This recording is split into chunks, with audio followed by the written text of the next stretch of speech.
Hello, everyone, and welcome back to your channel of Math and Engineering Made Easy.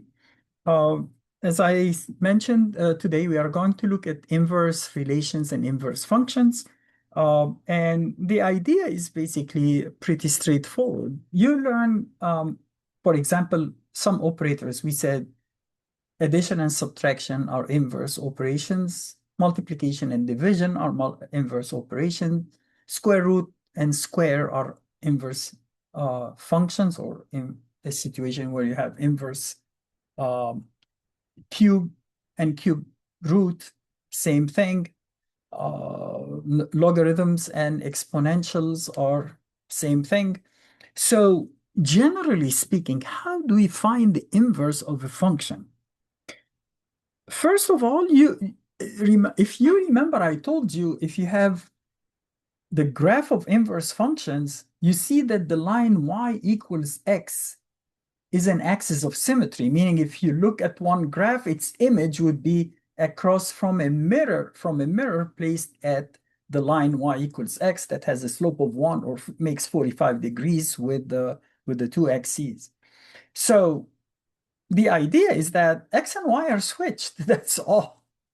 It's really that simple. But let's look at some examples. Here we have like 24 problems and 4 more. So I will do probably in each row, I pick one or two, depending on the case. So the first one is pretty straightforward. They want the inverse of each relation. And you can see that the x and the y are here. So I'm going to switch them. I'm going to say -3 and 1, 3 and -2, 1 and 5, 4 and 6. That's how simple it is. But what if I'm given an equation like a straight line or a square root or what have you? Find the equation for the inverse for each of the following relations. Why do they say relations and not functions?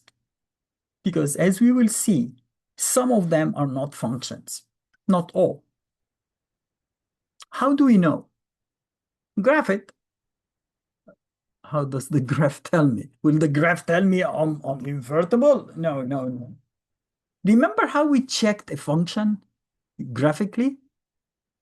Yes, the vertical line check. We said, that is a function because the line can cut the graph at most at one point. And this is not a function, that's a relation because the vertical line crosses this relation in multiple points. Here we are going to do something similar, but we're going to say horizontal line test. If the horizontal line doesn't cross the function in more than one point, then it is invertible. And if it does, then I cannot invert it. Do you see, for example, y equals x squared plus 5? It's a parabola. Its vertex is at the point 0 and 5, and it's opening up. So if I apply the horizontal line test, oops, that's not a function. It's a relation. I still can find its inverse, but its inverse also would be a relation. So that's why we say the following relations. If I cut this part, it becomes a function. And this one has an inverse. The y-axis, x equals y is an axis of symmetry, and you can see that we will have an inverse for that. Remember when we drew the square root function? Yeah. Anyway, so that's the first thing. The second thing is that the domain of one function is the range of its inverse, and the inverse, of course, and the range of the function is the domain of its inverse. Interesting. So these are two things we have to keep in mind. And what is the third? Is there something else?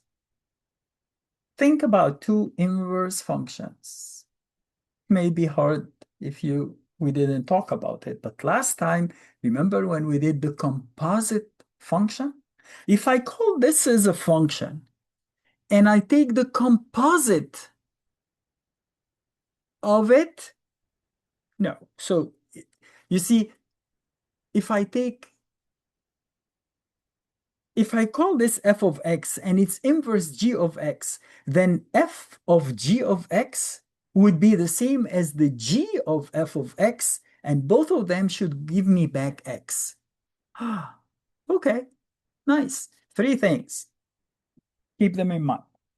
Let's find the inverse of the first one, which is, and I will tell you like how we are going to work it out. Okay, it's very thick here, but I thought they were two. Y equals 3x plus 2. We want the inverse. Inverse meaning the x becomes y and the y becomes x. So if I want the inverse, I can call that x equals 3y plus 2. I just inverted, right? Or instead, I could call that the inverse, right? So let's solve for y. I will subtract 2 from both sides. So I get 3y equals x minus 2, and then I'm going to divide by 3 both sides. So I get x minus 2 over 3. So if this is f of x, so f inverse of x would be x minus 2 over 3. They didn't ask you, here to verify, so we'll do it next time. Don't worry about it. Or let's do it for this one, just to see. Suppose I said I'm going to call it f of x so you can see it, and g of x is the inverse, is f of x minus 2 over 3. That's what we said, right? So what if I do f of g of x?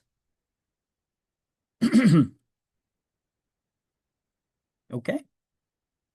Notice f of x is 3x plus 2. So f of g of x is f of, we said, x minus 2 over 3. So every time I see x, I replace it by x minus 2 over 3. So this is 3 times x. No, 3 times x minus 2 over 3. Plus 2, plus 2. The 3 and the 3 cancel, and I get x minus 2 plus 2 is x, because the 2 and the negative 2 cancel. So I get f of g of x is x. If I do g of f of x, I also get x. And that's my proof that they are inverse functions. I think these two are identical. Let's move and take one with a fraction. So maybe a number 7.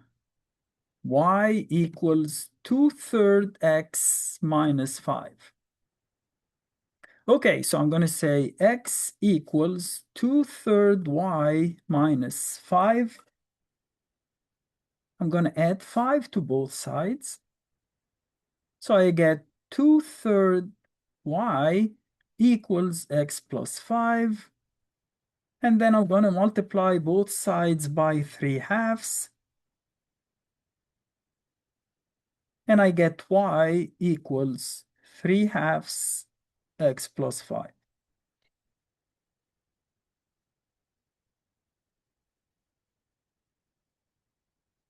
Or the inverse of x is 3/2 x plus 5. Let's move to the next line and do number 11 since we did it there. Y equals x squared plus 5. So I'm going to say x equals y squared plus 5. I'm going to subtract 5 from both sides. So I get y squared equals x minus 5. And then I'm going to take the square root of both sides. And I get y equals square root of x minus 5. You can say plus or minus if you want, and we'll check about that because that's a relation. So we can have plus or minus if it's a function. As we said, then we can't. What did I want to say? Do you see for this function, the function they gave me, that the domain of this function, meaning x can take any value from negative infinity to plus infinity, right? But what about the range? What about the y? Do you see that the y, when we plotted that, did you see that the y cannot be less than 5? Because no matter x is positive or negative, its square would be positive. So that would be either 5 if x is 0 or greater than 5. So it's really 5 to infinity. Now let's look at that. Do you see that the domain of the function, the quantity under the radical, cannot be less than 0? So x, the minimum value you can get for the domain is that x equals 5, because if x is 4, you get the square root of -1, which is imaginary number, I, right? So the domain is 5 to infinity. Guess what? It's the range of that. And how about y?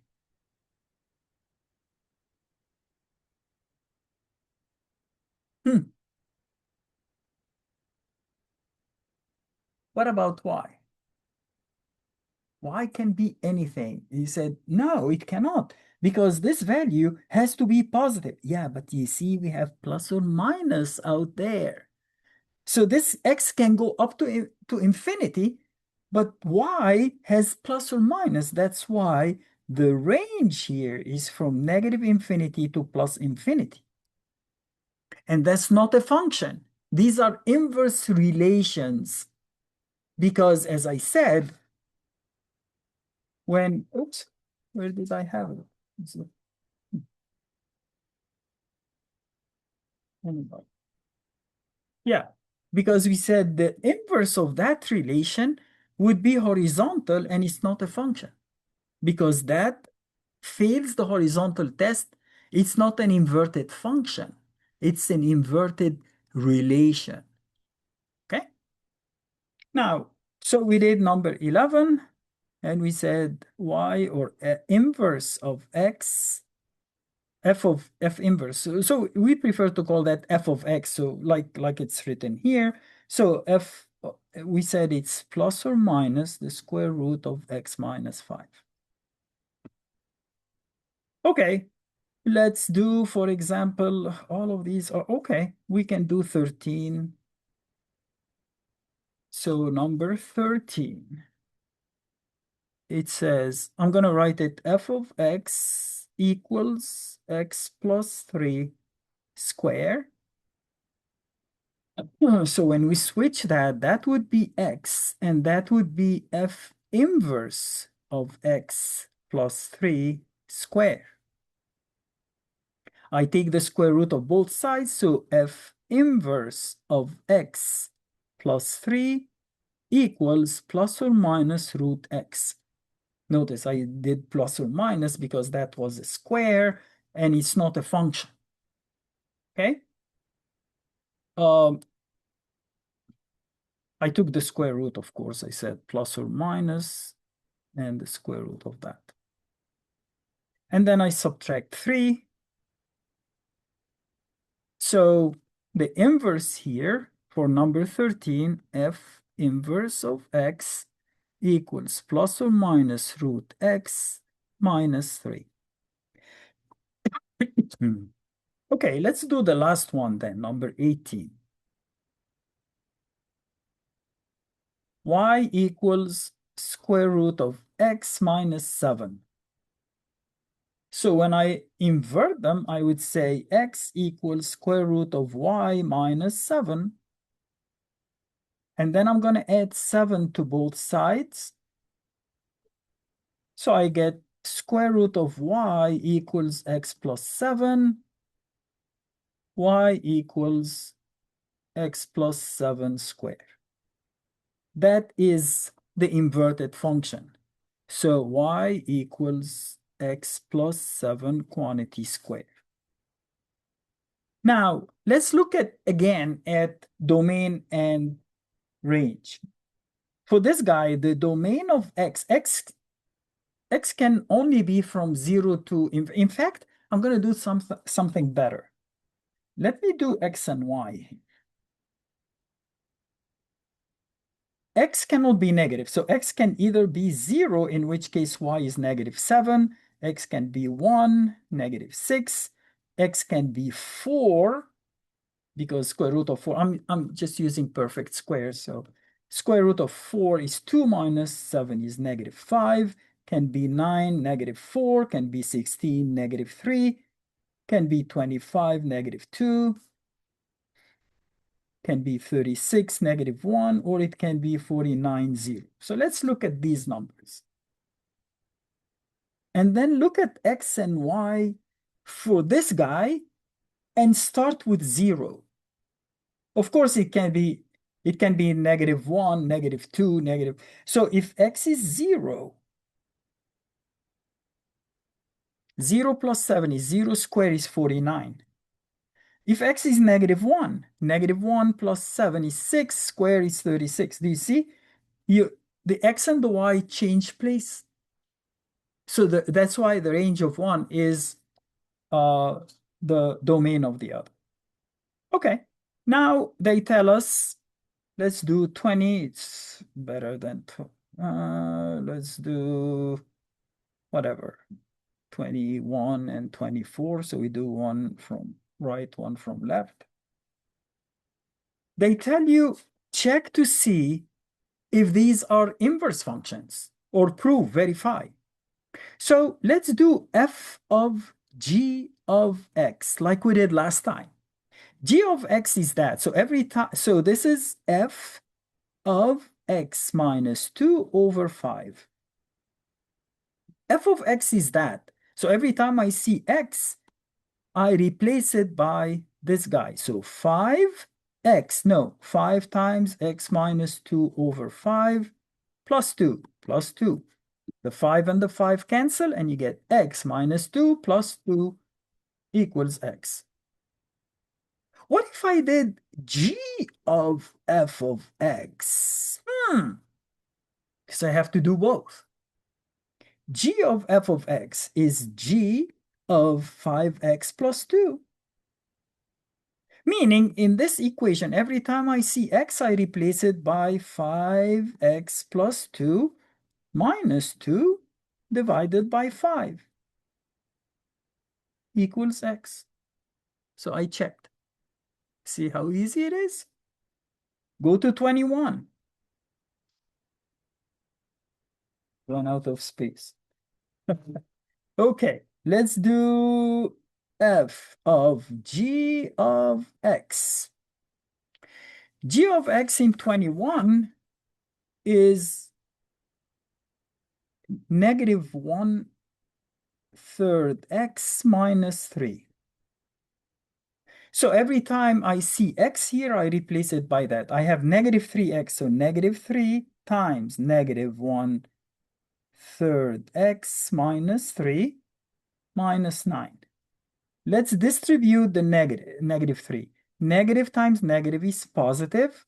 3 times 1/3 is 1x, so it's x. -3 times -3 is positive 9.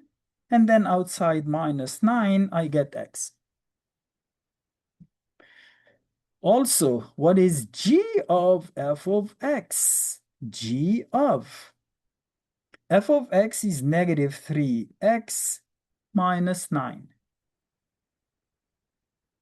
But every time I see x, I replace it by -1/3 x minus 3.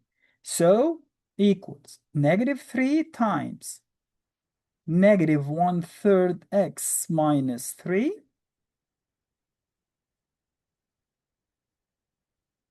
Oh, isn't that what we did here? I did it backwards. I did g of f of x. No, no. F of x is that. And then I replaced x by that, so it's correct, right? Minus 9. It's exactly the same thing, so you get x. Finally, let's do 24. F of g of x is f of 2x plus 14. Meaning every time I see x, I replace it by 2x plus 14. So it's 1/2 2x plus 14 minus 7. I distribute the 1/2. So 1/2 times 2x is x. 1/2 times 14 is plus 7. And I have outside minus 7, so I get x. If I do g of f of x, is g of f of x is 1/2 x minus 7. Meaning every time I see x, I multiply it by 2. So I get 2 times 1/2 x minus 7, and then I add 14. When I distribute, I get 2 times 1/2 is 1x. 2 times negative 7 is negative 14, plus 14 is x. I think here I did it. I did the same thing again, right? For some reason, I think I did that incorrectly. Yeah, I did it incorrectly. This one is okay. I took, yeah. F of x was negative 3x minus 9. Now I need to do g of x. So notice, every time I see x, I'm going to replace it by negative 1/3 x minus 3. So I have negative 3 times, no, it's correct. For some reason, I thought I did it wrong. No, I think we did it right. So did we do this one right? G of x, no. Negative 3 times that minus 9. Yeah, you get the same exact result.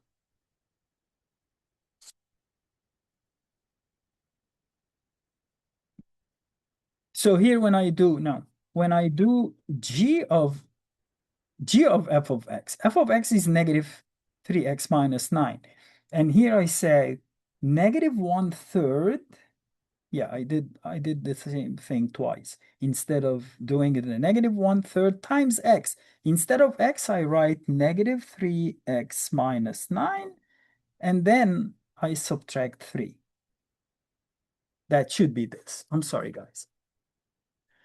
So I distribute the negative 1/3. Negative 1/3 times negative 3x is positive x. Negative 1/3 times negative 9 is positive 3. And then minus 3 is x. So this is x plus 9 minus 9, and this is x plus 3 minus 3. Yeah, it's not the same, of course. I felt something wasn't right. Finally, we are going to look at some graphs. Okay, the first one is a parabola that has its vertex at 0 and negative 1. So just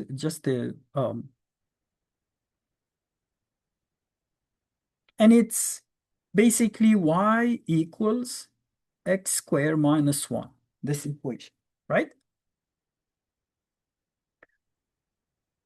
So I can say, for example, no, I'm going to switch the x and the y.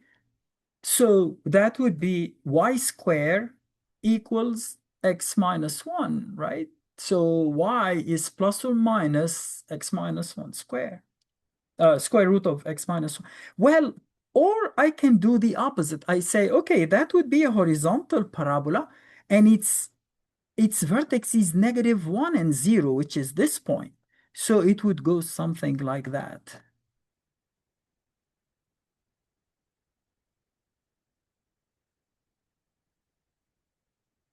Right? Same thing. This is a cube, so you know how to draw the cube root, and it's basically the same thing. This is y equals negative x cubed. How did I know negative? You should know. Yes, you know. Okay, so I will do negative cube root of x. Remember, the cube root of x looks something like that. So it would be the other way around. So it would be something that goes like that. And again, x equals y should be an axis of symmetry in both cases. This one, okay, that basically, if you want to write it, again, you can invert the points. So for example, this passes through point 4 and 1. So the opposite would be 1 and 4. This point is 0 and 3, so it's 3 and 0. And then you join these two, and you get the inverse.